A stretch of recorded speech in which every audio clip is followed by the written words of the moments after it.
Confieso que cuando empecé a elaborar la doctrina de la Iglesia Apostólica, pensé que sería algo bastante sencillo. Y cuanto más me he metido en el tema, más amplio y complejo lo he visto. Y confieso que es un tema que yo a lo menos no lo había pensado bien de antemano. Y creo que pocos creyentes lo han hecho. Creo que muchos pensamos que los apóstoles, porque pasaron 3 años con el Señor, aprendieron toda la doctrina del Señor, y cuando empezó la iglesia en Hechos 2, empezaron sabiendo todo. Recién ahora me estoy dando cuenta que eso es lejos de ser la verdad. En realidad, los apóstoles tuvieron un proceso muy largo y difícil para empezar el proceso de elaborar la doctrina apostólica y cristiana. Y el tema que vamos a tocar ahora, que es la reinterpretación de la ley de Moisés, quizá fue uno de los temas más complejos para la iglesia apostólica. Ahora, recordemos que al inicio, la gran mayoría de los creyentes en Jerusalén, en la iglesia apostólica, eran judíos. Y por lo tanto, aunque leemos que perseveraban en la doctrina de los apóstoles, es sorprendente encontrar que 20 años después, Jacobo, el medio hermano de Cristo, el presidente de la iglesia en Jerusalén, afirma que los millares de judíos convertidos a la fe en Cristo, todos eran celosos por la ley. Miren este versículo.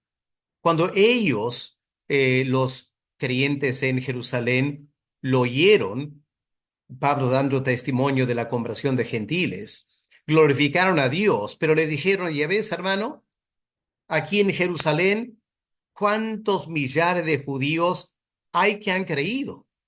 Ya creen que Jesús es el Mesías, pero piensan que dejaron de guardar la ley de Moisés. No, para nada.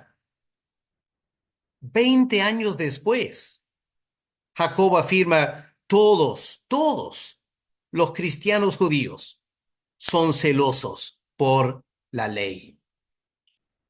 Ahora, planteo que a primera vista eso es sorprendente, porque una de las grandes verdades del Evangelio es que ya no estamos bajo la ley, sino bajo la gracia. Pablo afirma eso en Romanos 6:14. Pero interesante que en Hechos 21 leemos que este mismo apóstol Pablo cumplió elementos de la ley de Moisés. Leamos este versículo 24. Le dicen a Pablo: tómalos contigo, estos judíos que habían hecho un voto nazareo, purifícate con ellos. ¿Cómo que purifícate con ellos?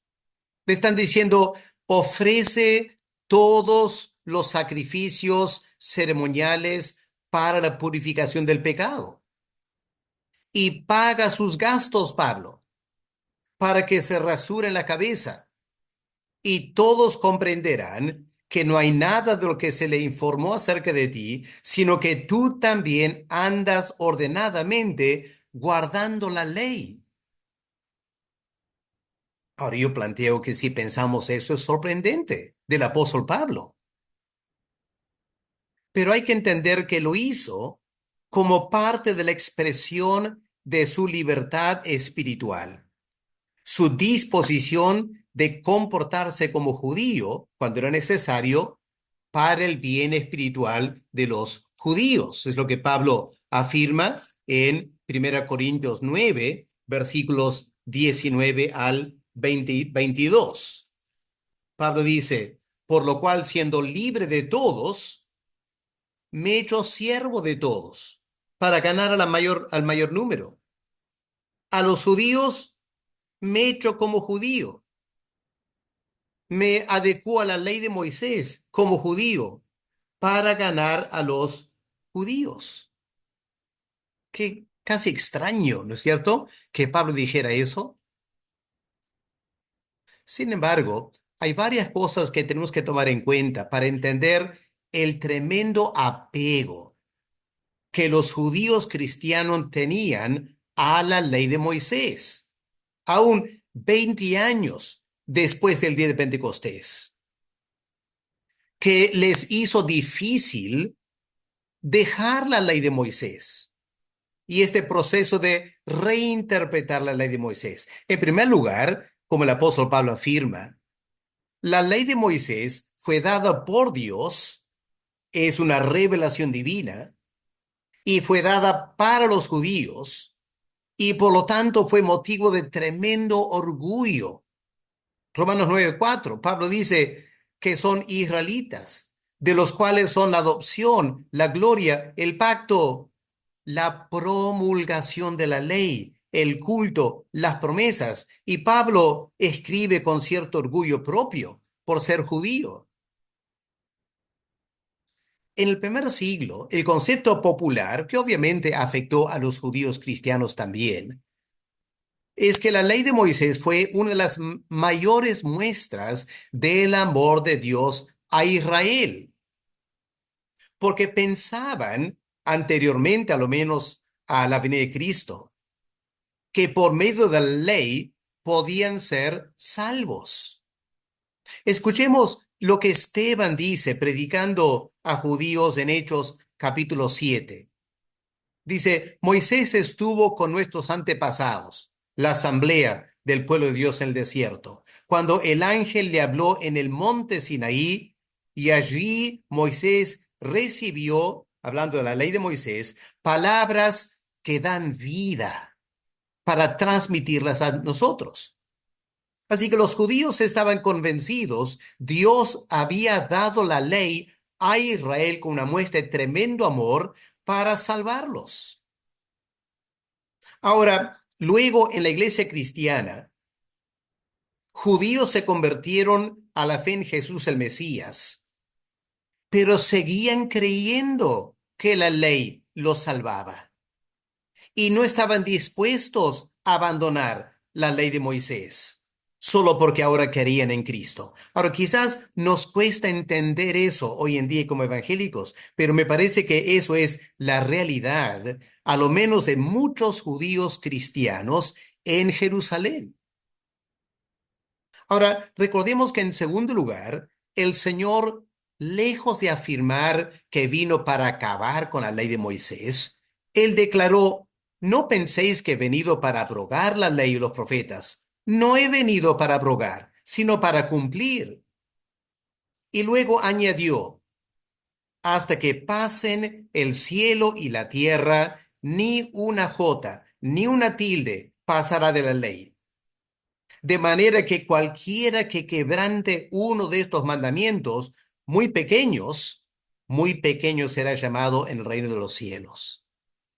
Ahora yo planteo que a la luz de esas enseñanzas del Señor, es entendible que muchos judíos cristianos seguían, como dice Jacobo, bien pegado a la ley de Moisés. Sin embargo, tenemos que pensar un poco y reconocer que varios factores contribuyeron a la larga, ya después de 50, 60 años, a cuestionar la validez de la ley de Moisés para creyentes.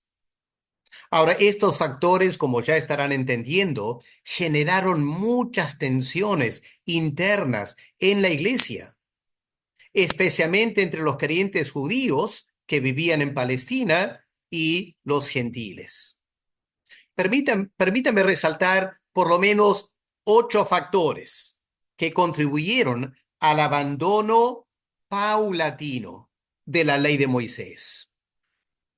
En primer lugar, obviamente, la conversión de los gentiles que no guardaban la ley de Moisés.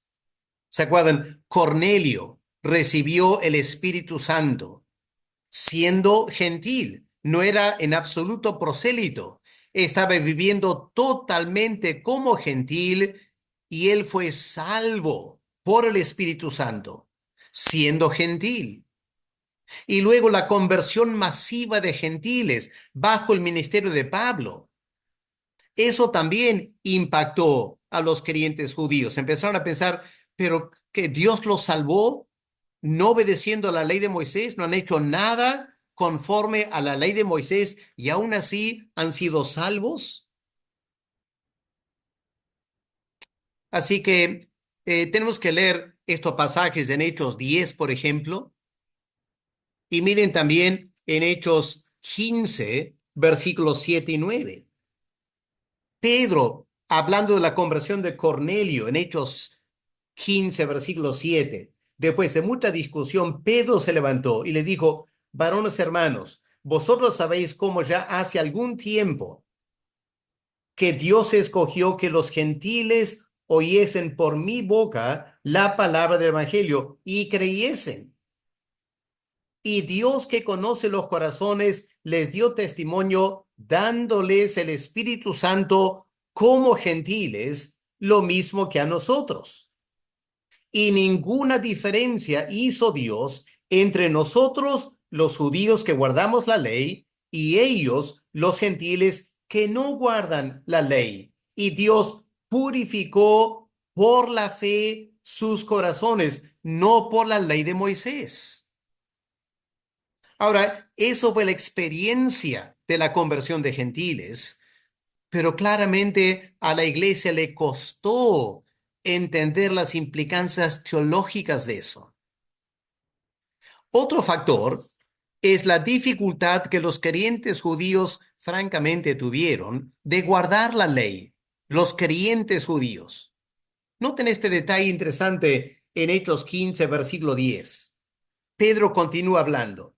Ahora pues, ¿por qué tentáis a Dios poniendo sobre la cerviz de los discípulos gentiles un yugo que ni nuestros padres ni nosotros hemos podido llevar? Noten esas palabras, ni nosotros. Pedro se está incluyendo ahí. Él es un creyente judío, pero él está reconociendo que él no ha podido guardar bien todos los detalles de la ley de Moisés. Ahora, otra vez planteo que Pedro tuvo que reflexionar sobre eso. Si Dios quiere que guardemos la ley de Moisés, ¿por qué me cuesta tanto guardar todos los detalles de la ley de Moisés? ¿Qué me está diciendo el Espíritu Santo? ¿Qué es lo que Pedro plantea aquí? En tercer lugar, el papel de la ley en la conversión de Saulo de Tarso. Esto lo vamos a estudiar en un momento. Pero ese pasaje autobiográfico en Romanos 7. El apóstol Pablo da testimonio que por un tiempo él vivía como fariseo, tranquilo, pensando que guardaba bien la ley de Dios. Pero un día el Espíritu Santo abrió sus ojos a ver la realidad de su codicia. Y él empezó a notar que aunque la ley decía no codiciarás, él codiciaba más y más y más y más. Y se da cuenta al final que esta ley que supuestamente Pablo pensaba como fariseo que Dios había dado para su salvación, lejos de salvarlo, la ley lo condenaba. Es lo que Pablo enseña en Romanos 7, la condenación de la ley. Ahora yo planteo, eso revolucionó el pensamiento del apóstol Pablo en cuanto a la ley de Moisés.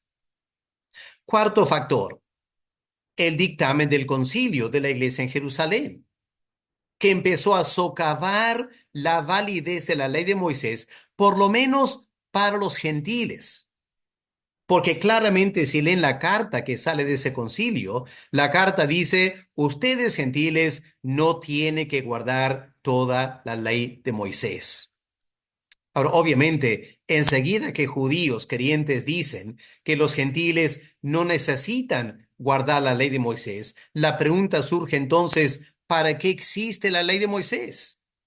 ¿Qué hacemos con esos primeros 5 libros del Antiguo Testamento como creyentes? ¿Los sacamos de la Biblia? Esa pregunta fue motivo de mucha discusión en la iglesia primitiva. Ahora, en quinto lugar, algunos creyentes judíos comenzaron a dejar de lado aspectos de la ley de Moisés. Bueno, se entiende. Al ver que Dios salvó a gentiles que no estaban guardando la ley, al reconocer que les costaba guardar la ley, y ahora después de la carta a los gentiles no necesitan guardar la ley, judíos creyentes empezaron poco a poco a dejar de guardar la ley también. ¿Cómo sabemos eso? Bueno, noten este detalle en Gálatas 2, versículo 14. Pablo hablando de la debacle que ocurrió en Antioquía con Pedro y Bernabé.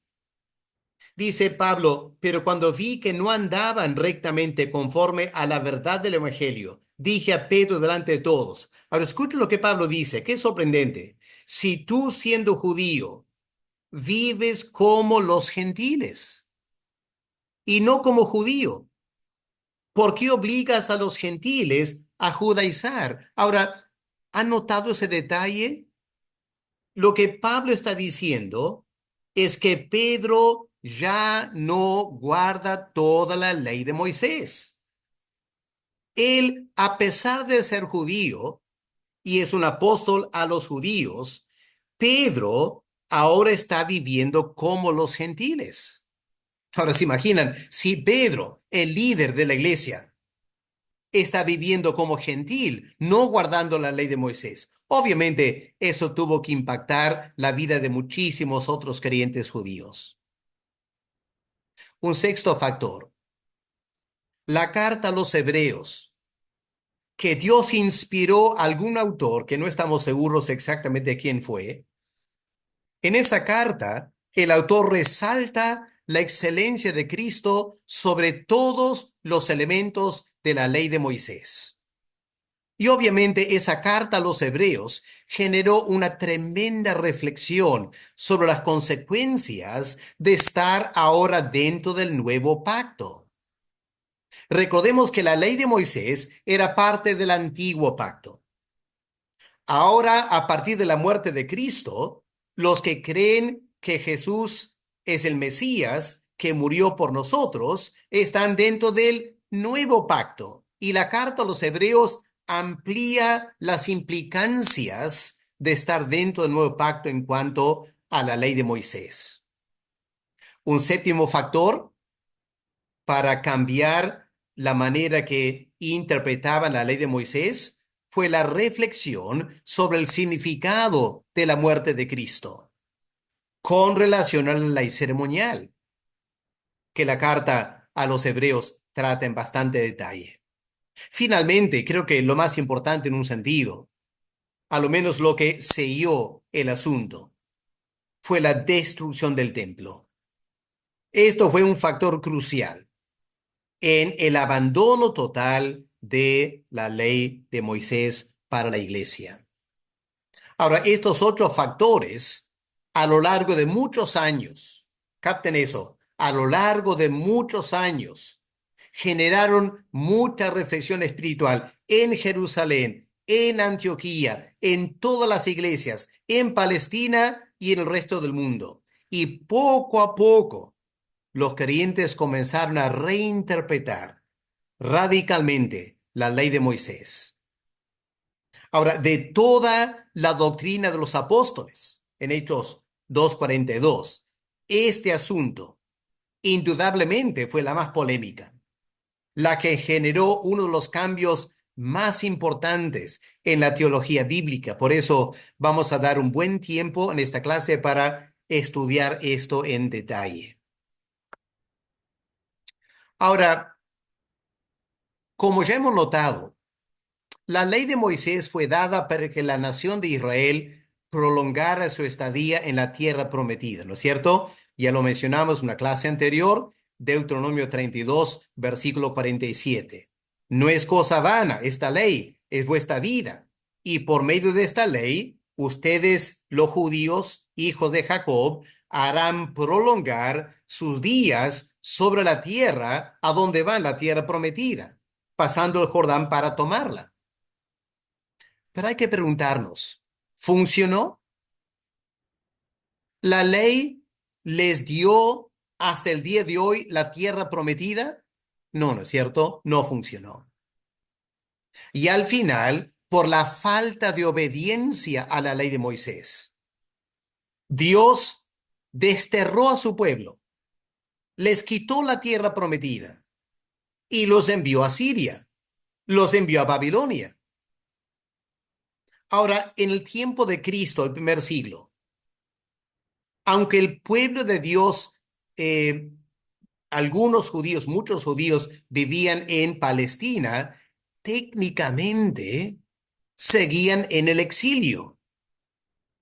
En primer lugar, porque la gran mayoría de judíos estaban en la diáspora, no estaban en la tierra prometida.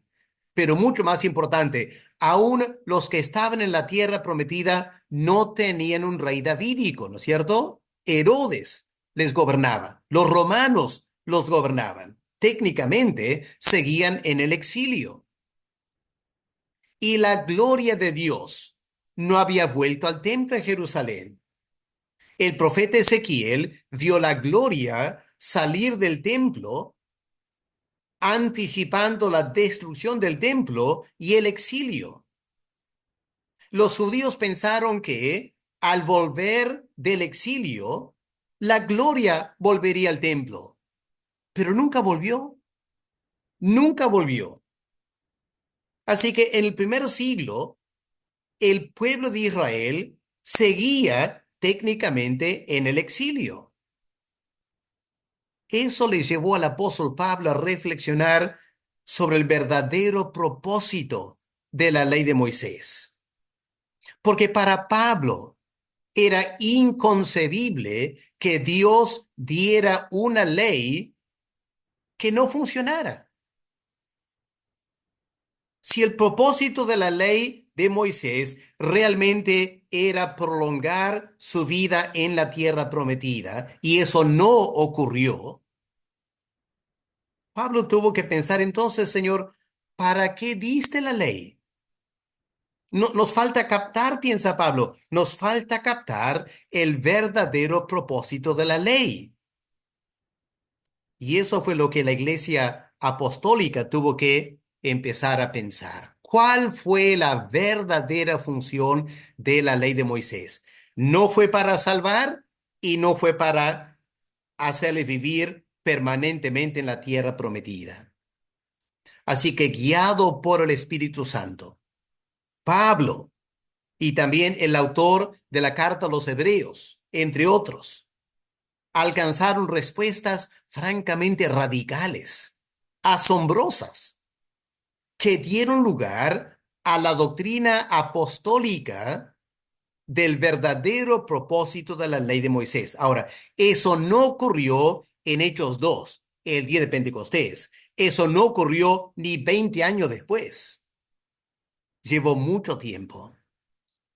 Y al final, esta doctrina apostólica a la cual alcanzó la iglesia apostólica hacia el fin del primer siglo, lejos de abrogar la ley de Moisés, la ubicó en su verdadero lugar en la vida del creyente y al mismo tiempo estableció sus límites, confirmando que en el nuevo pacto hay algo superior a la ley de Moisés. Y el apóstol Pablo apunta a eso en Romanos 8:2, cuando él dice, porque la ley del Espíritu de vida en Cristo Jesús me ha librado de la ley del pecado y de la muerte. Y el contexto de Romanos 7 y 8, esa ley del pecado y de la muerte es la ley de Moisés. Estos son temas profundos, hermanos.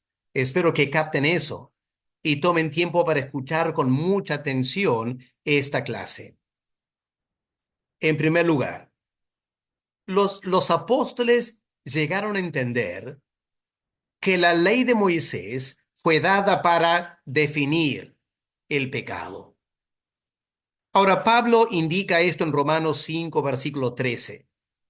Pablo dice, antes de la ley de Moisés, ya había pecado en el mundo, pero donde no hay ley, no se inculpa de pecado.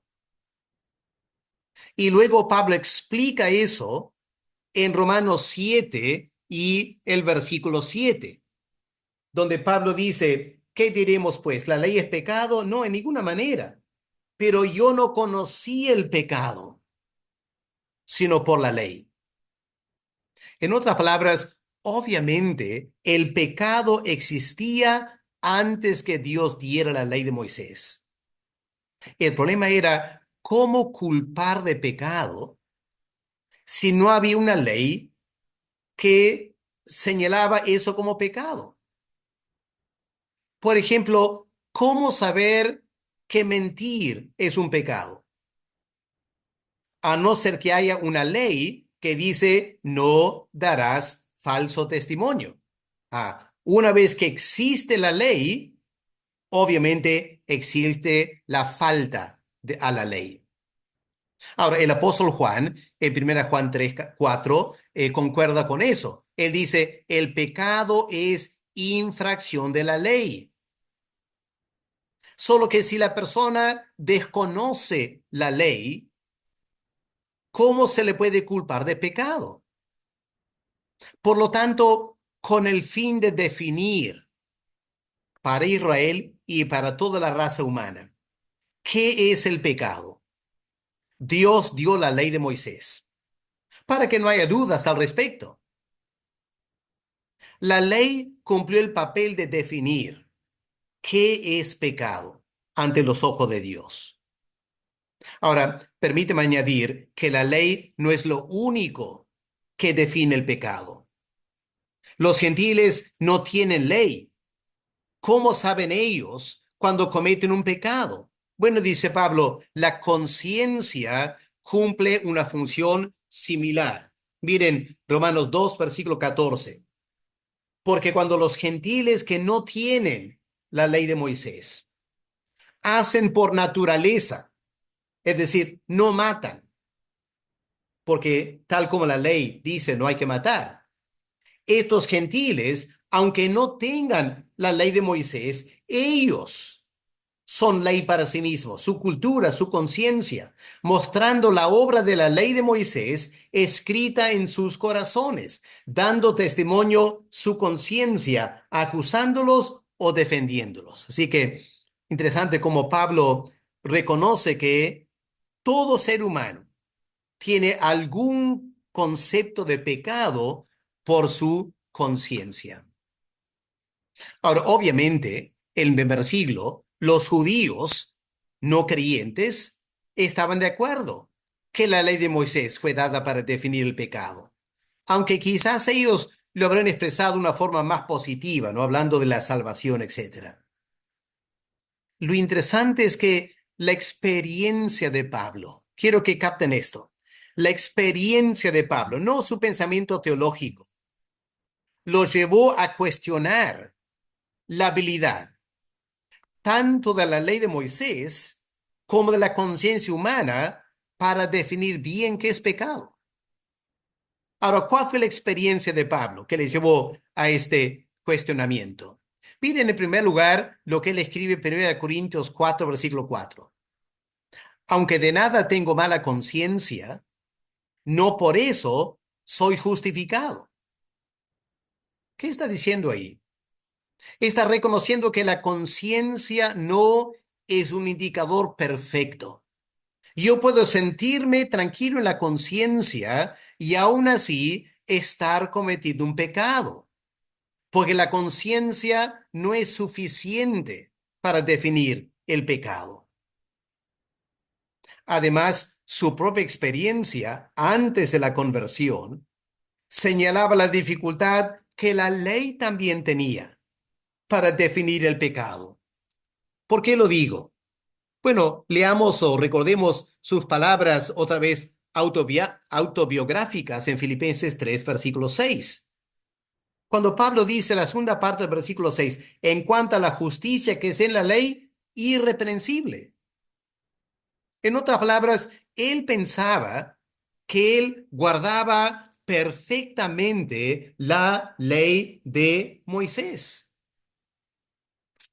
En otras palabras, si alguien le hubiera preguntado antes de la conversión, Pablo, ¿Estás en pecado? En absoluto, diría Pablo. No hay ningún pecado en mi vida. Yo estoy cumpliendo toda la ley de Moisés. Claro, de vez en cuando cometería una falta y ofrecería un sacrificio. Pero para Pablo, él estaba cumpliendo la ley y él se sentía sumamente tranquilo.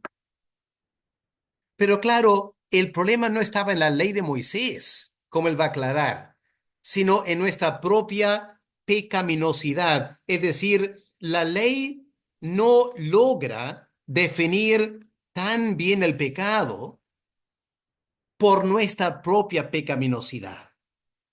Ahora en Romanos 8, versículo 3, Pablo da a entender eso, porque lo que era imposible para la ley, por cuanto era débil por la carne. Así que la ley no podía definir tan perfectamente la ley, porque Pablo, obviamente, antes de su conversión, Pablo pensaba que él estaba perfecto en cuanto a la ley, que no había pecado. En cierto sentido, hermanos, la conversión de Saulo de Tarso, que yo sé que mayormente pensamos que todo ocurrió en el encuentro camino a Damasco y no hemos tomado suficiente en cuenta la tremenda lucha espiritual que Saulo de Tarso, estaba experimentando precisamente en ese momento que estaba yendo a Damasco. Lucas no lo narra en Hechos 9, pero Pablo lo describe en Romanos 7. Hay que leer Romanos 7 para entender lo que estaba pasando por la mente de Pablo antes del encuentro con Cristo camino a Damasco. Porque Pablo en esa sección autobiográfica de Romanos, Pablo se decepciona de la ley. ¿Por qué? Porque la ley no estaba logrando su cometido. Y Pablo dice algo extraordinario aquí en este pasaje. Pablo dice, el versículo 11, el pecado tomando ocasión por el mandamiento me engañó y me mató. Así que Pablo dice, yo pensaba que la ley me iba a ayudar, lejos de ayudarme, lejos de definir el pecado para que yo pueda sentirme justo delante de Dios, la ley al final me terminó condenando por completo. Y esa decepción con la ley de Moisés como fariseo fue una parte crucial en la conversión de Saulo de Tarso. Y poco a poco, la iglesia comenzó a entender que en el nuevo pacto, el creyente, sea judío o gentil, no está bajo la ley de Moisés para definir el pecado. No, el creyente no está bajo la ley de Moisés. Ahora es el Espíritu Santo quien define el pecado. La experiencia de Pablo fue que con la ley de Dios, pero sin el Espíritu Santo, Pablo no entendía que era pecador. Permítame repetir esto, es muy importante. En Romanos 7, Pablo enseña que él como fariseo, teniendo la ley de Moisés, él no sentía que era un pecador. Fue el Espíritu Santo que le hizo sentir pecador. No porque la ley en sí era mala, sino que no era suficiente. El Espíritu Santo es lo que energiza. El Espíritu Santo hace eficaz la ley de Moisés. Y por eso ahora como creyentes, especialmente los gentiles, estamos bajo la ley del Espíritu, no bajo la ley de Moisés. Es el Espíritu Santo que nos va a convencer de pecado. Tenemos que dejarnos guiar por el Espíritu Santo. Ahora, claro, eso no significa que podemos ignorar por completo la ley de Moisés. Pablo trata esto en Romanos 6, versículo 15. ¿Qué pues? ¿Pecaremos porque no estamos bajo la ley, sino bajo la gracia? En ninguna manera. ¿Por qué no? Porque, hermanos, hay que notar que en Romanos 8, versículo 4, Pablo dice que uno de los propósitos del Espíritu Santo es que la justicia de la ley de Moisés se cumpla en nosotros.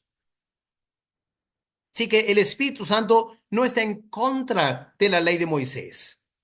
Más bien es el Espíritu Santo que nos ayuda a tener la justicia de la ley, pero no porque la ley lo determina, sino porque es el Espíritu Santo obrando en nosotros. ¿Recuerdan lo que el Señor Jesús dijo precisamente en el contexto de no abrogar la ley de Moisés, sino de cumplirla?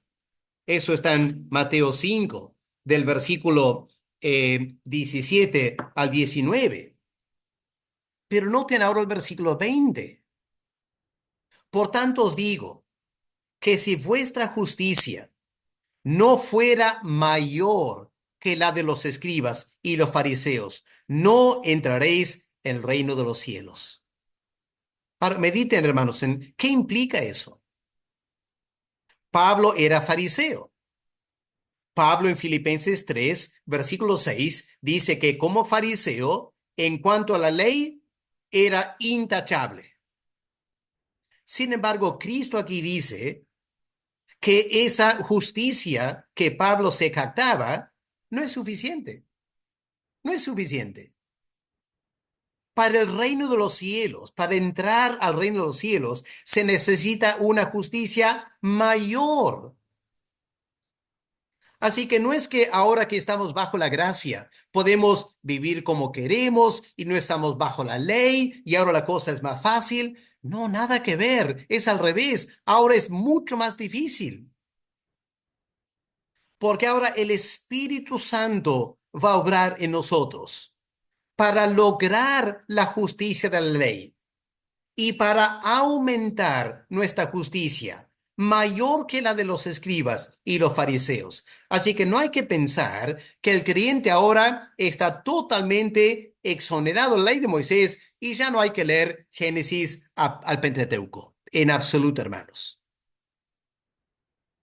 Por ejemplo, en el reino de Dios no es suficiente simplemente no matar.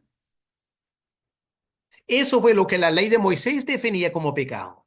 Pecado es matar, ¿no es cierto?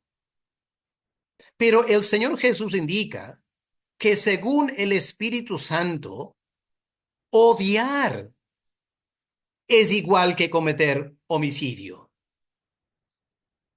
Así que Pablo podía jactarse como fariseo, nunca había matado indebidamente a alguien.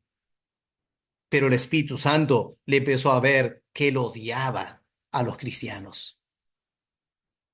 Y por eso, hermanos, es tan importante como creyentes evangélicos no ser legalistas. Hay demasiado fariseísmo en la iglesia evangélica. Hay que dejarnos guiar por el Espíritu Santo, lo que Pablo enseña en Romanos 8. Los que son guiados por el Espíritu Santo, no por tradiciones o leyes, ellos son creyentes.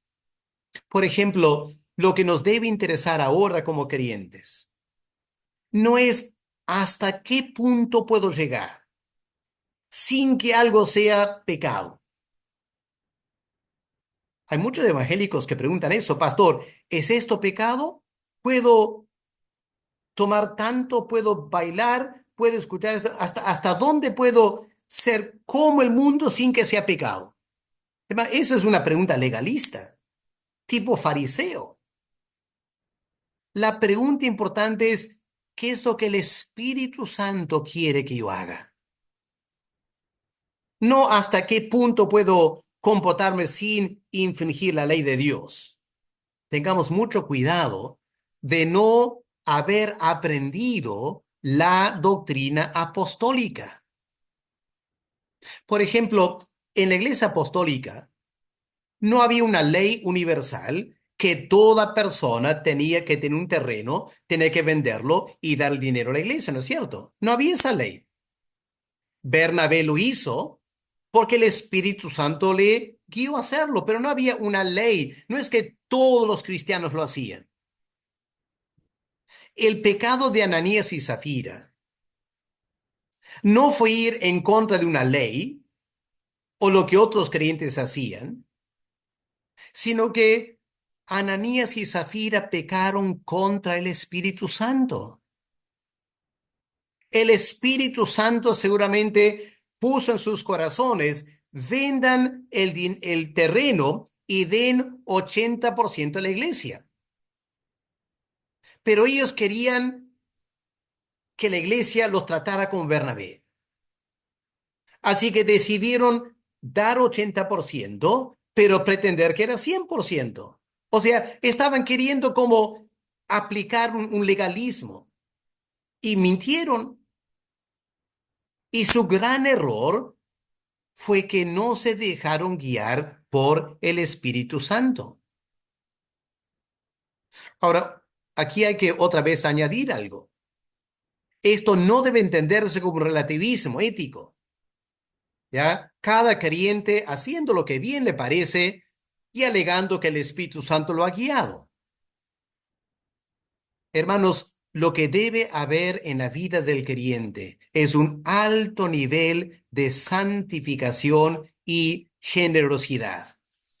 No porque hay una ley o una tradición, sino porque el Espíritu Santo nos está guiando. Por eso Pablo escribe a los Gálatas, andad en el Espíritu y no satisfagáis los deseos de la carne. Hermanos, lo que hace tanta falta en nuestras iglesias es fomentar un discipulado que produzca una vida controlada por el Espíritu.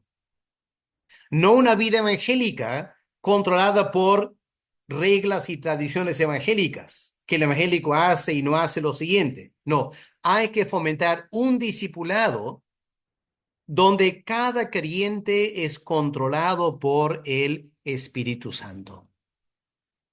Pasemos a un segundo punto. La Iglesia Apostólica llegó a entender que la ley de Moisés fue dada para frenar el pecado. Ahora, el apóstol Pablo alude a eso cuando escribe a Timoteo. Primera Timoteo 1, del 8 al 11. Pablo dice, sabemos que la ley es buena siempre en cuando uno la use legítimamente. Conociendo esto, noten lo que Pablo dice, la ley no fue dada para los justos. La ley fue dada para los transgresores, para los desobedientes. Lo que Pablo está diciendo aquí es interesante.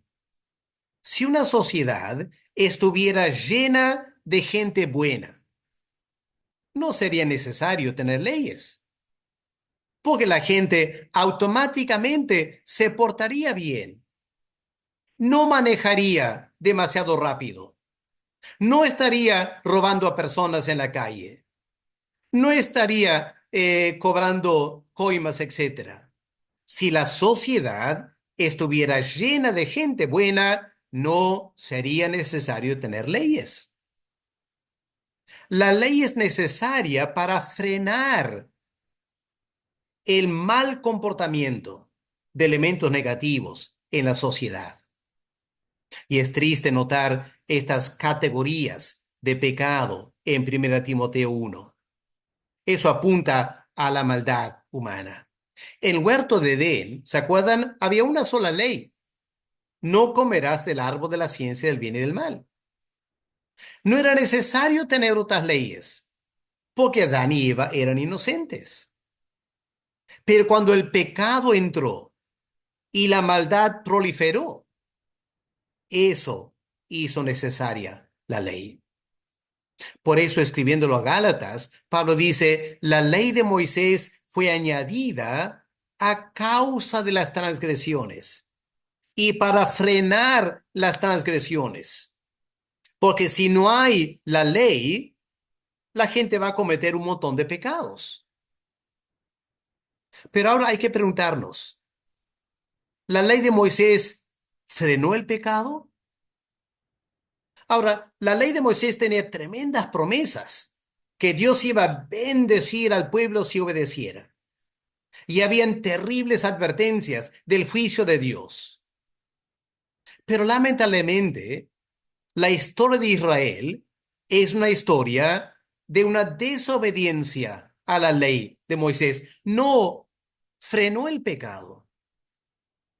Hay que enfatizar otra vez, el problema no era la ley de Moisés. El problema era el corazón humano. Y Pablo reconoce eso. En su propia experiencia, él un día despertó a esta realidad. La ley es buena, pero yo soy malo, estoy vendido al pecado. Y la ley que supuestamente está para frenar el pecado, lejos de frenar el pecado, aumenta el pecado. Increíble lo que Pablo escribe en Romanos 7, versículo 8. Pero el pecado, aprovechándose del mandamiento, produjo en mí codicia, toda codicia.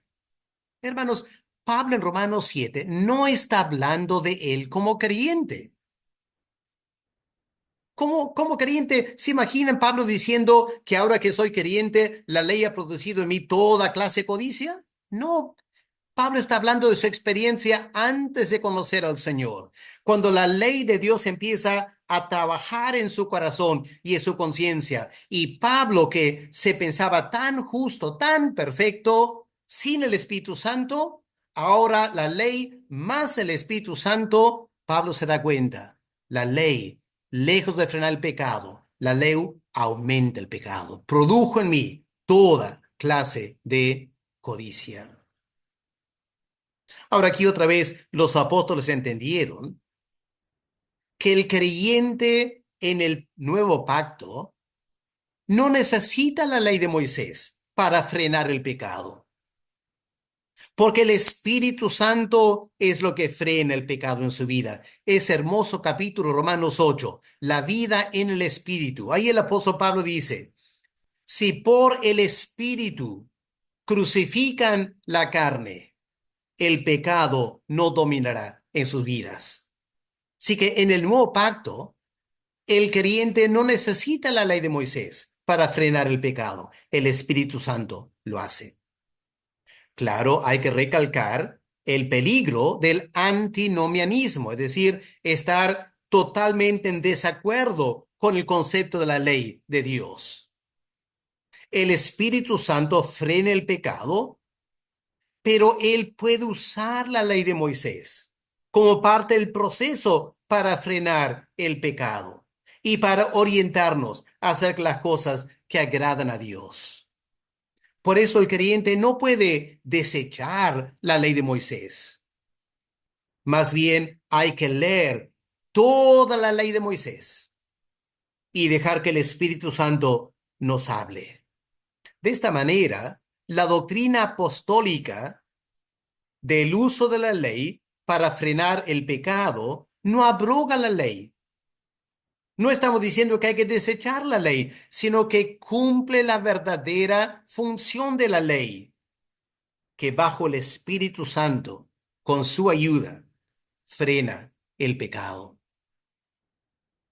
En tercer lugar, Pablo dice, y esto también fue increíble, que la ley al final, Pablo se da cuenta, lejos de ser dada para salvarnos delante de Dios, la ley fue dada para revelar la tremenda pecaminosidad humana y la necesidad que tenemos de la salvación.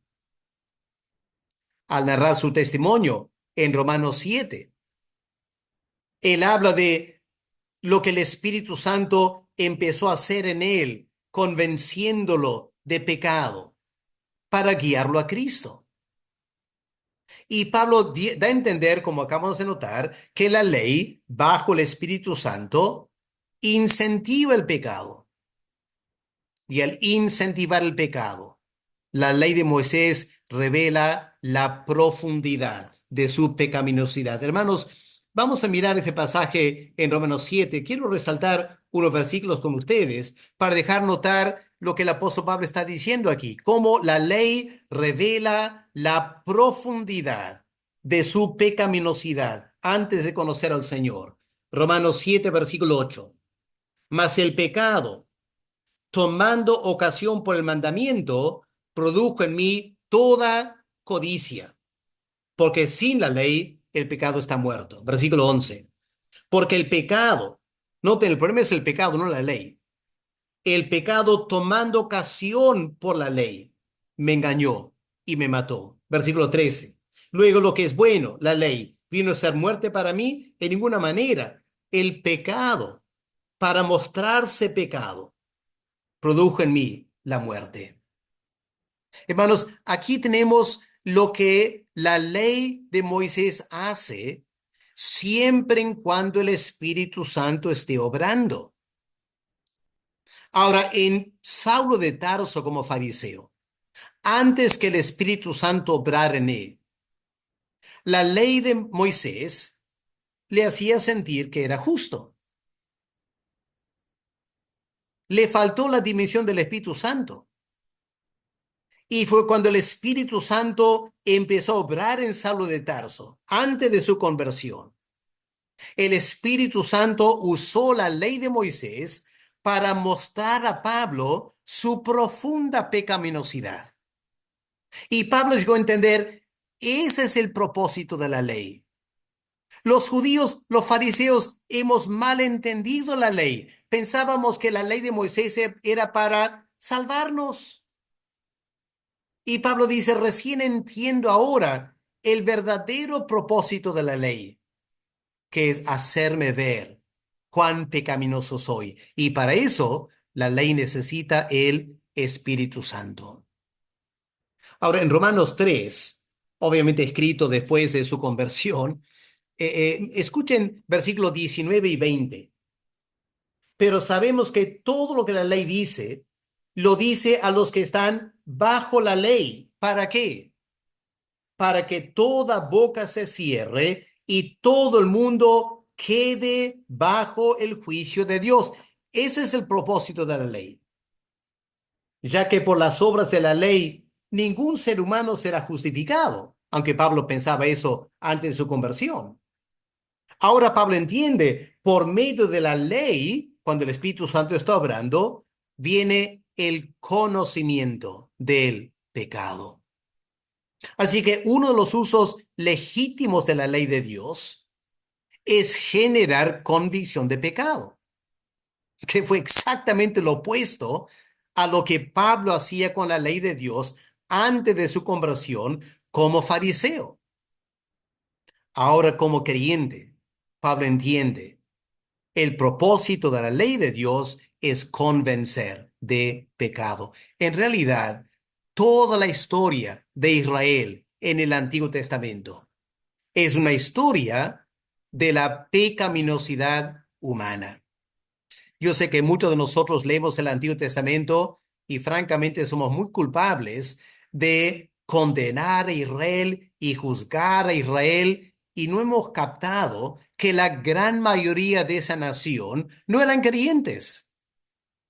Y por lo tanto, a pesar de tener la ley de Moisés y todos los privilegios, no podían guardar la ley de Moisés. Porque en cierto sentido, el propósito de la ley de Moisés no era salvarlos, era mostrar cuán pecaminosos eran. Y eso sí funcionó. La ley de Moisés no les permitió vivir permanentemente en la tierra prometida.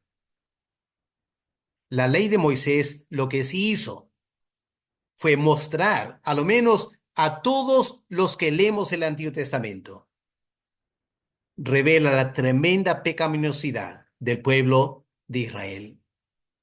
Por años, Saulo de Tarso estaba convencido que era intachable.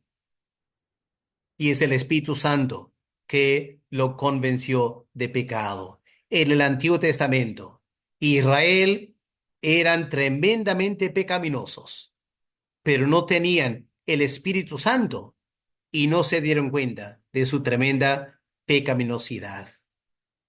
Y ahora Pablo, desarrollando su pensamiento, llega a la conclusión, y lo trata en Romanos 7, que la ley fue dada para llevar a Cristo. En Gálatas 3, el versículo 24, el apóstol Pablo dice algo hermoso y radical también. La ley ha sido nuestro ayo para llevarnos a Cristo. Y si leemos Romanos 7, del 7 al 25, pueden recordar cómo termina esa sección autobiográfica. Versículo 24, la culminación de Pablo antes de su conversión fue miserable de mí. ¿Quién me librará de este cuerpo de la muerte? La ley con el Espíritu Santo estaba logrando lo que Dios quería en la vida de Saulo de Tarso. La ley lo estaba convenciendo del pecado. Y su pregunta era, ¿quién me puede librar? Y la respuesta está en versículo 25. Gracias a Dios por Jesucristo, Señor nuestro. Él me puede librar. ¿Pueden ver ahí en Romanos 7 cómo la ley lo guía a Cristo? La palabra en griego para ayo en Gálatas 3:24 es paidagogos, que significa maestro, pedagogía en español. La ley de Moisés, lejos de ser una señal de aprobación total de los judíos, fue una manera, dice Pablo, de colocarlos bajo custodia, porque eran todavía, entre comillas, menores de edad, porque no tenían el Espíritu Santo, no eran convertidos todavía. Miren, Gálatas 3, versículo 23. Pero antes que viniese la fe, cuando estaban todavía bajo la ley, Pablo dice, estábamos confinados bajo la ley, encerrados para aquella fe que iba a ser revelada. Así que la ley los tenía bajo custodia. Eran todavía menor de edad. Tenían un maestro, la ley, que trataba de enseñarles lo que es el pecado, trataba de frenar el pecado, pero en realidad les hacía ver cuán pecaminosos eran. Ahora, obviamente, cuando Pablo dice que estábamos confinados bajo la ley, claramente Pablo está diciendo la ley de Moisés fue algo temporal, no eterno, porque ¿qué pasa? Miren en Gálatas 4, del 1 al 3. Pero también digo, entre tanto que el heredero es niño, hablando de los judíos del Antiguo Testamento, en nada difiere del esclavo, aunque sea señor de todo, usando esa analogía, sino que está bajo tutores, bajo ayos, bajo maestros, curadores, hasta el tiempo señalado por el Padre. Y ahora Pablo aplica la analogía. Así también nosotros, Gálatas 4:3, así también nosotros, los judíos, cuando éramos niños, estábamos en esclavitud bajo los rudimentos del mundo. Pero cuando vino el cumplimiento del tiempo, Dios envió a su Hijo, nacido de mujer, nacido bajo la ley, para redimir a los que estamos bajo la ley, para que recibamos la adopción de hijos. Así que la ley los tenía bajo custodia, Gálatas 3:23, encerrados para aquella fe, preparando el camino para Cristo. Así que lo que marca la diferencia entre ser niños e hijos es la fe en Cristo. Una vez venida la fe en que Jesús es el Mesías, ya no estamos bajo el ayo. Ahora, esta fue la experiencia de Pablo y de millares de judíos y gentiles también al final. Solo que para los gentiles el ayo fue su conciencia en un sentido. Pero pensando en los judíos, esta afirmación de Pablo es increíble para alguien formado como fariseo.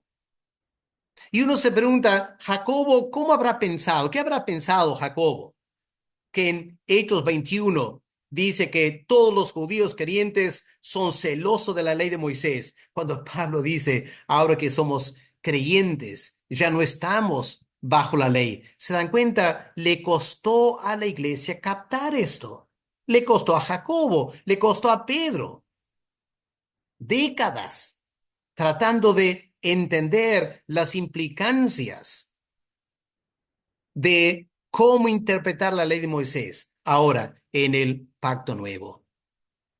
Ahora aquí hay que marcar una diferencia quizás entre judíos cristianos que confiaban en el Señor para su salvación, pero guardaban aspectos de la ley, gente como Jacob, a veces Pedro, por considerarse judíos.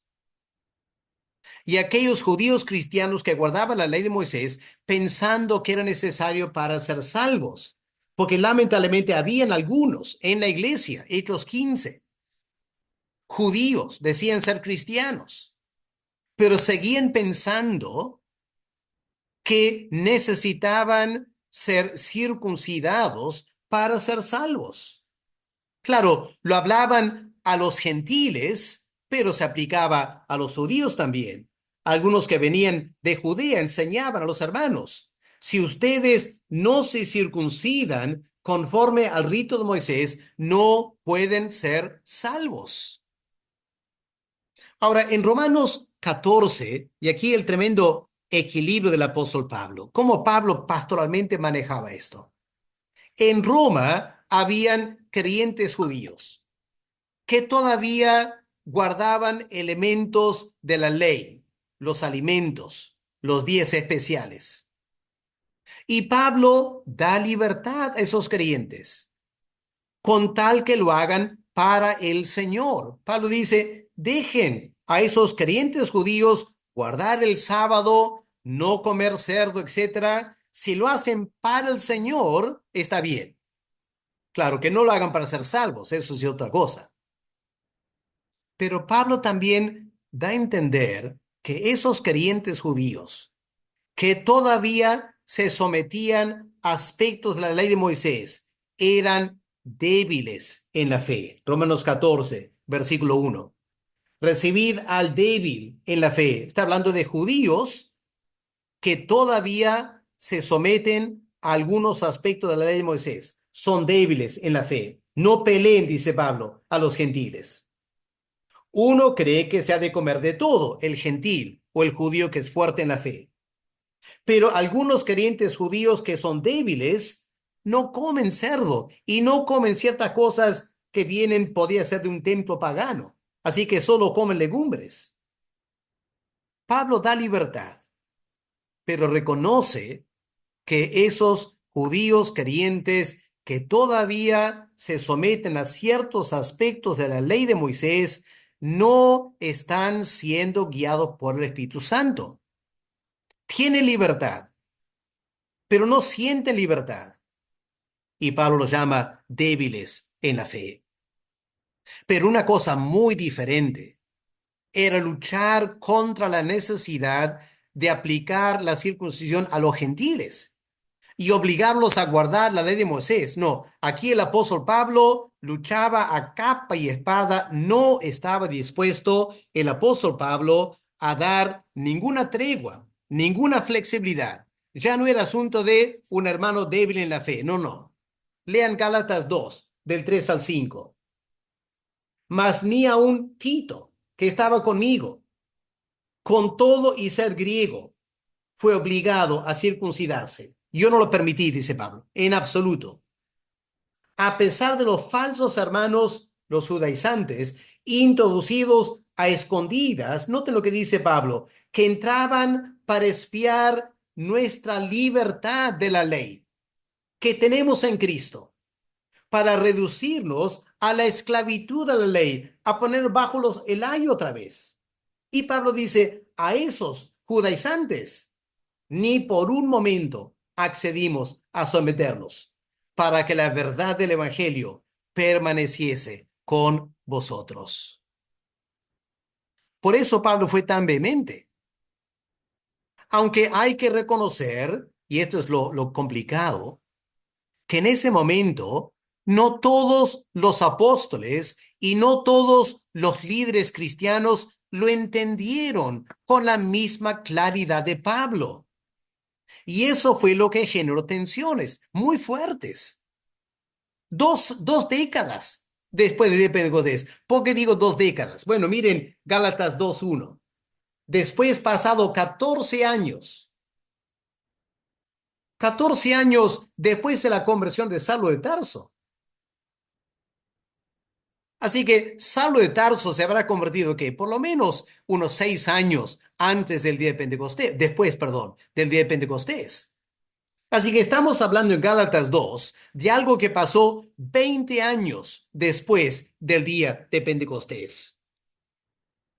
¿Acaso el apóstol Pedro entendía bien la verdadera situación de la ley de Moisés? Porque en versículo 11, ¿qué leemos? Gálatas 2:11. Cuando Pedro vino a Antioquía, después del concilio en Jerusalén, Pablo dice, le resistí cara a cara. Tremenda tensión, dos apóstoles que pelean ahora. Y Pablo no es suave, Pablo dice, porque era de condenar, no era un asunto de debilidad. Pues antes que viniesen algunos de parte de Jacobo en Jerusalén, Pedro comía tranquilamente con los gentiles, vivía como gentil. Pero después que vinieron, Pedro se retraía, se apartaba porque tenía miedo de la circuncisión.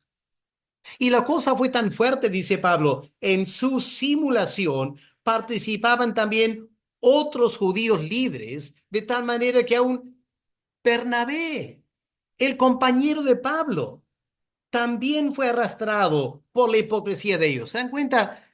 Tremenda tensión. 20 años después del de Pentecostés. Y Pablo dice, cuando yo vi que no andaban rectamente conforme a la verdad del Evangelio, ¿por qué? Porque estaban viviendo bajo la ley de Moisés. Dije a Pedro delante de todos, si tú siendo judío, ya no guardas la ley de Moisés, vives como gentil, ¿por qué obligas a los gentiles, por qué los presionas a los gentiles a judaizar? No comes con ellos, como dan a entender, porque no guardan la ley de Moisés, son inmundos. No, dice el apóstol Pablo, estás mal, Pedro. Pero recalco, hermanos, estamos hablando de 20 años. La doctrina apostólica acerca de la ley de Moisés no se había aclarado bien todavía. No fue fácil para los apóstoles zanjar este asunto. Pero Pablo llega a esta claridad. La ley ceremonial apunta al Mesías. Pablo lo entiende y el autor de la carta a los hebreos también lo entiende. Ahora miren lo que Pablo dice en Colosenses 2, el versículo 17.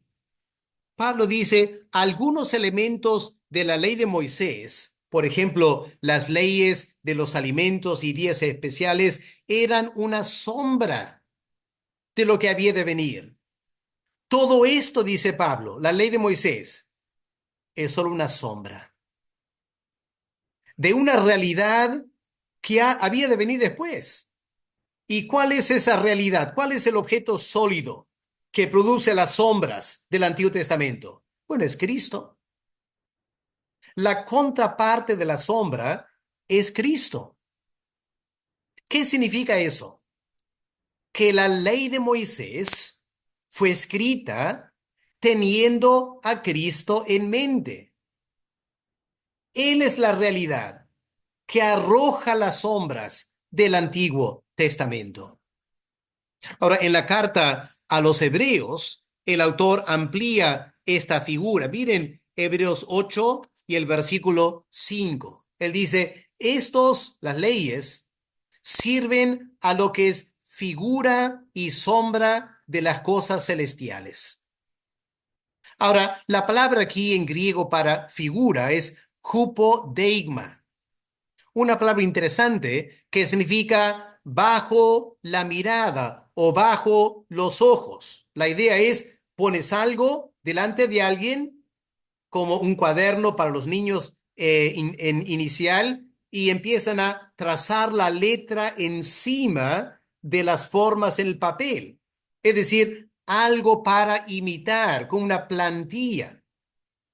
Pablo dice, las leyes del Antiguo Testamento, todos los elementos en el lugar, en el santuario, eran figuras.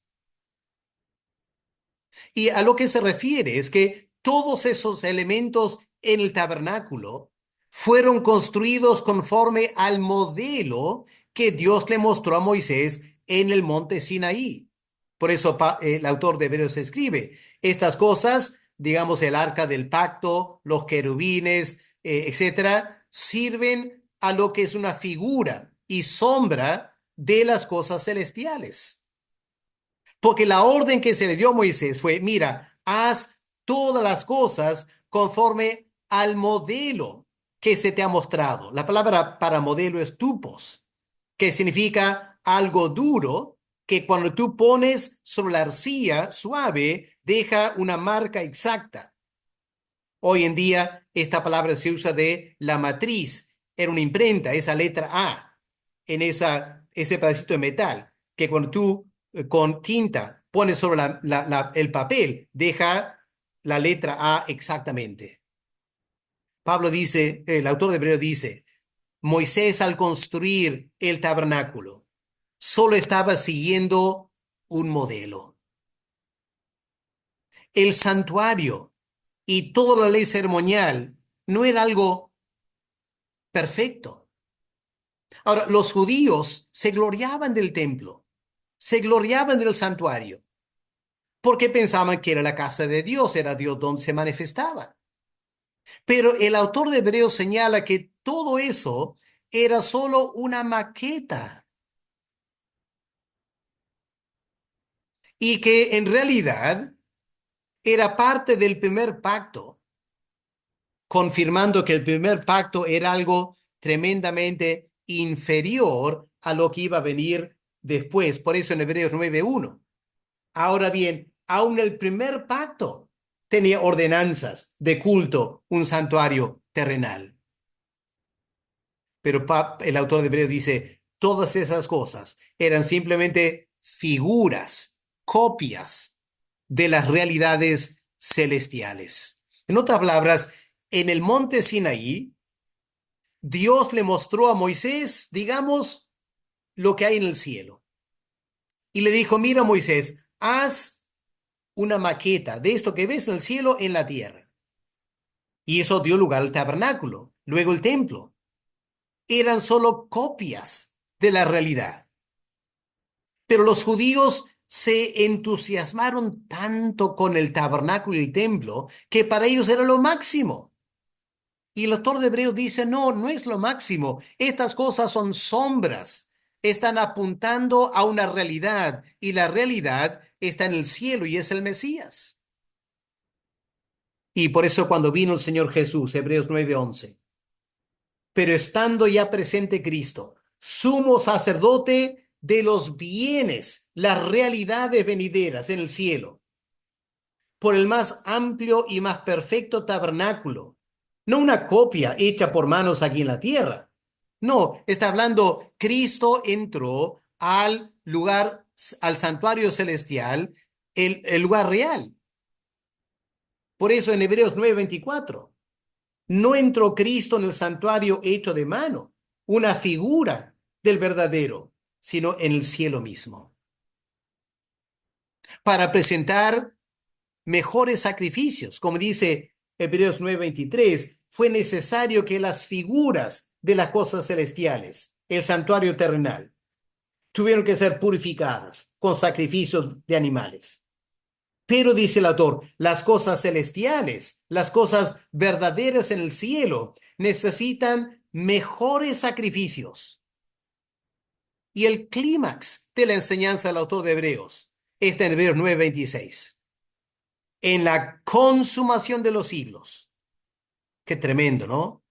En la consumación de los siglos se presentó una vez para siempre por el sacrificio de sí mismo en el cielo para quitar de en medio el pecado. Y luego el autor sigue repitiendo ese concepto. Una sola vez, por un solo sacrificio, el Mesías limpió las cosas celestiales, las verdaderas. Y en el nuevo pacto tenemos el cumplimiento de todo el sistema ceremonial del Antiguo Testamento. En resumidas palabras, lo que los apóstoles llegaron a entender les costó mucho tiempo, porque seguían practicando sacrificios en el templo, los creyentes. Pero poco a poco entendieron que los sacrificios del antiguo pacto ofrecidos en un santuario terrenal era solo una copia de lo real y no podían quitar el pecado.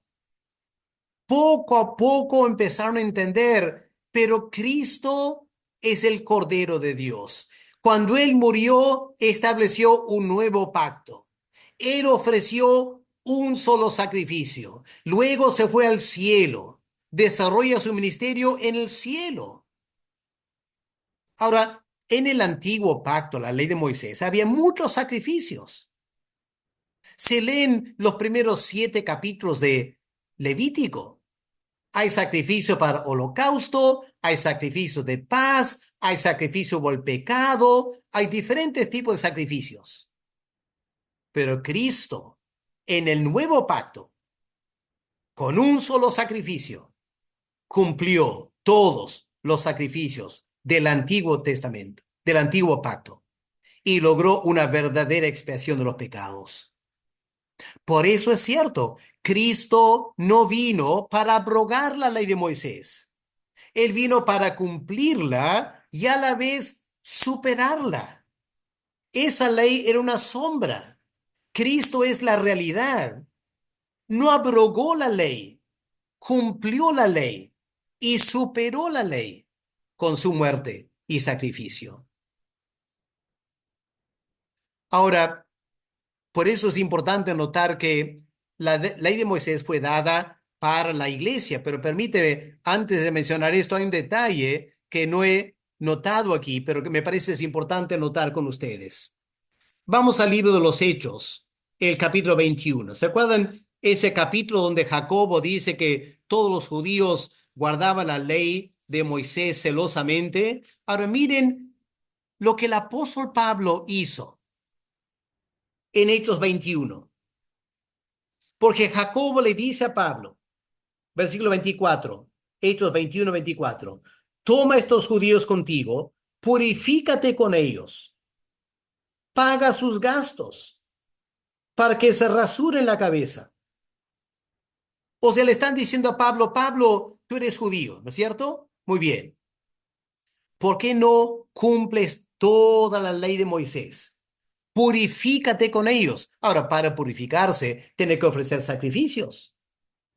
Tiene que cubrir los pagos. Ahora, Pablo pudo haber dicho, no, yo soy creyente, estoy bajo la fe, ya no soy, no estoy bajo la ley, así que en la vida voy a hacer esto. No, Pablo se sometió. ¿Por qué?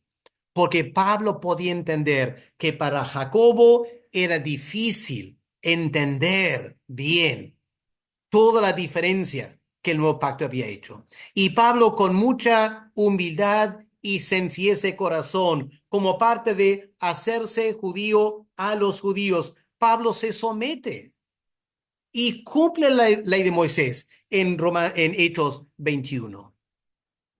Pero más adelante, el apóstol Pablo, el autor de Hebreos, nos va a indicar algo muy diferente. Al final, la conclusión apostólica en cuanto a la ley de Moisés fue algo radical. Pablo nos enseña que la ley de Moisés fue dada para la iglesia. Ahora escuchen bien, no es un error aquí. La ley de Moisés fue dada para la iglesia. Ahora yo sé que es innegable que la ley de Dios fue dada a Israel. Israel guardó la ley. Pero en 1 Corintios 9, los versículos 9 y 10, el apóstol Pablo dice algo muy importante que tenemos que tomar en cuenta en cuanto a cómo manejamos la ley de Moisés. Escucha lo que Pablo dice. En versículo 9, Pablo cita la ley de Moisés. En la ley de Moisés está escrito, no pondrás bozal al buey que trilla. ¿Ok? Es una ley, Pablo la conoce, cita una ley de Deuteronomio 25, versículo 4. Y luego Pablo hace una pregunta extraña.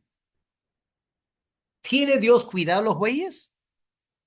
Hoy en día los ecologistas dirían, claro que sí.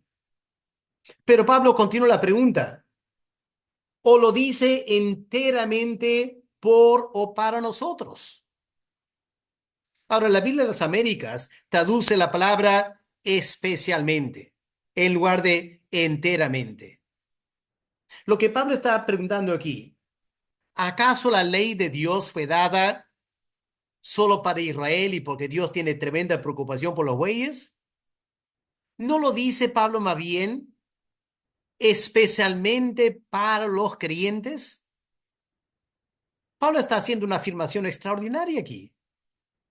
Pablo está diciendo que la ley de Moisés fue dada en una forma muy particular para la iglesia. Pablo dice, pues por nosotros se escribió esa ley, para la iglesia. Ahora, Dios reveló la ley de Moisés a Israel para que lo cumpliera en forma literal, ¿no es cierto? Literalmente lo cumplía.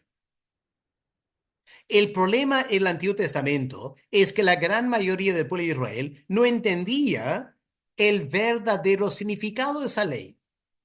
Ahora, ¿por qué los judíos del Antiguo Testamento no entendían la ley? Dos factores fundamentales. Número uno, no tenían el Espíritu Santo. Y el apóstol Pablo en 2 Corintios 3 indica que hasta el día de hoy, dice Pablo, hasta el día de hoy, cuando los judíos leen a Moisés, la ley de Moisés, les queda un velo tapando sus ojos. Y ese velo solo lo quita el Espíritu Santo. Así que en primer lugar, hermanos, capten esto. Dios dio la ley de Moisés a una nación que no tenía el Espíritu Santo. Y por lo tanto, no entendían a profundidad la ley de Moisés. Tampoco tenían fe. La ley de Moisés exigía tener fe. Miren Hebreos 4 y el versículo 2. Porque también a nosotros se nos ha anunciado la buena nueva, como a ellos del Antiguo Testamento, pero no les aprovechó el oír. Ahora, ¿por qué no les aprovechó a los judíos del Antiguo Testamento escuchar la revelación de Dios? ¿Por qué no les aprovechó? Por no ir acompañada de fe en los que la vieron. Así que aquí están los dos grandes problemas de los judíos en el Antiguo Testamento. Tenían la ley de Moisés, pero no tenían el Espíritu Santo. Tenían la ley de Moisés, pero no tenían fe. Y por lo tanto, la ley de Moisés no les sirvió. Claramente a la iglesia sí no sirve, porque la iglesia tiene el Espíritu Santo y la iglesia tiene fe. Ahora, un tercer factor que hay que considerar para entender esta afirmación que la ley de Moisés fue dada para la iglesia más que para Israel, es que por 2000 años, desde la muerte de Cristo, pregunto, ¿quién se ha dedicado a leer y estudiar la ley de Moisés? La iglesia, pues, la iglesia cristiana, interpretada por los apóstoles por 2000 años. Cientos millones de personas gentiles, mucho más que los judíos del Antiguo Testamento.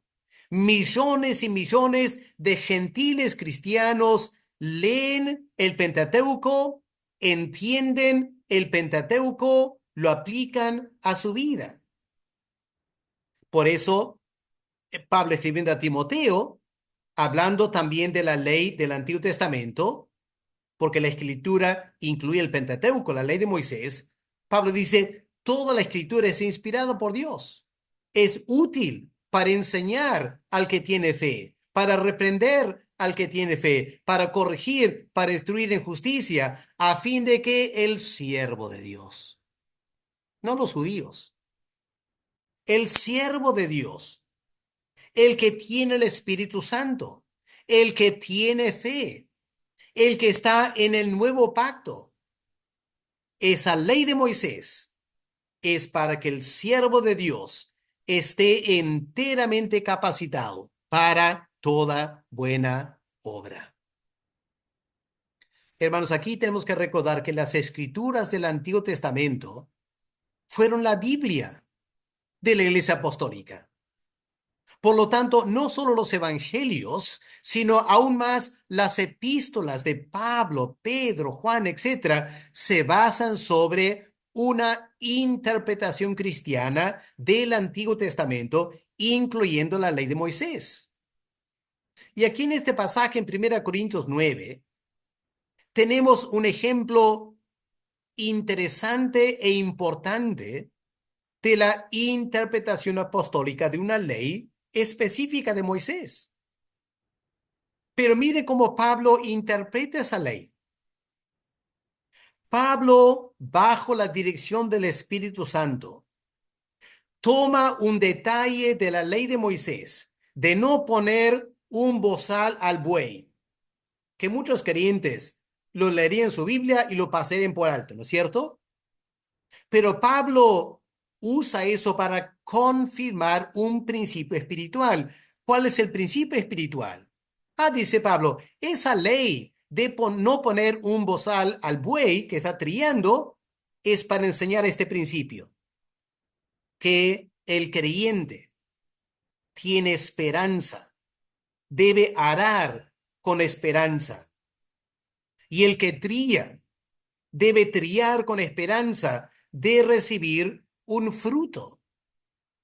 Y si ustedes entienden, recuerdan el contexto de 1 Corintios 9, Pablo está hablando de el apoyo económico que los que sirven a Dios merecen por su ministerio. Hoy en día, lamentablemente, hay tanta gente que se cree muy espiritual cuando dice los pastores no deben recibir los diezmos.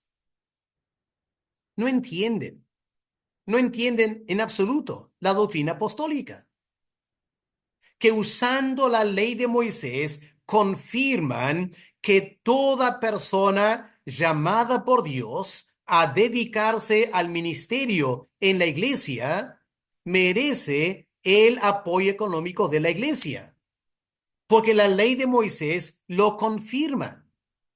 El que trabaja el ministerio debe trabajar con esperanza de recibir una recompensa.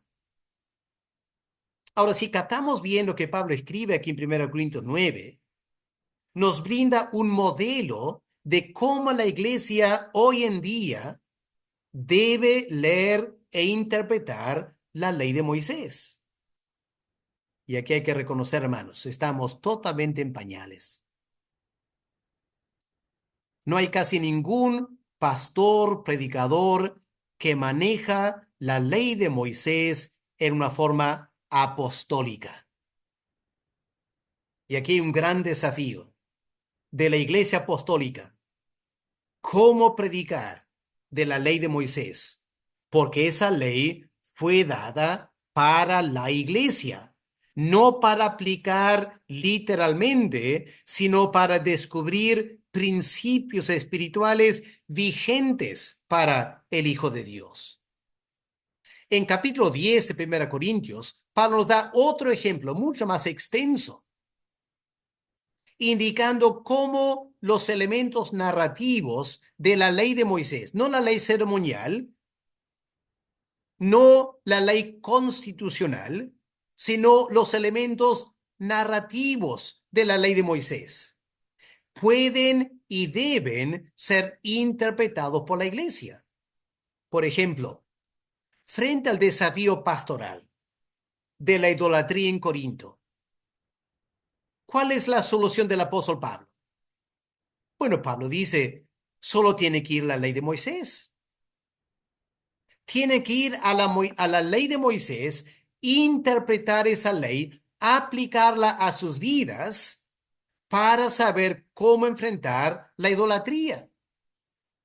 Ahora, no tengo tiempo para ampliar todo esto. Les invito a que tomen tiempo para hacer esa clase de estudio. En versículo 1 de 1 Corintios 10, Pablo cita Éxodo 13 y Éxodo 14.